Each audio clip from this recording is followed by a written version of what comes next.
FA boss also slammed with corruption charge. Croatia captain Luka Modric has been charged with perjury in a corruption inquest involving Zdravko Mamic, the most powerful figure in the country's football. Croatia is Super Eagles World Cup opening game opponent on June 16 in Russia.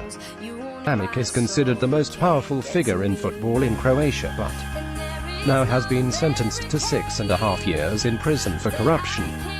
Mamic was found guilty of siphoning off millions of euros in transfer fees when he was an executive at Dinamo Zagreb. On the eve of the verdict, he fled across the border into Bosnia.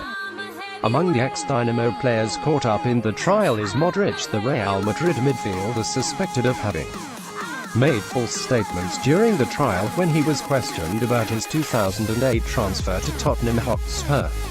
He has not commented on the charge.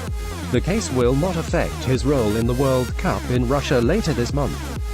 Zdravko Mamic was not just chief executive of Dinamo Zagreb, Croatia's biggest club, he was also vice president of the Croatian Football Federation (HNS).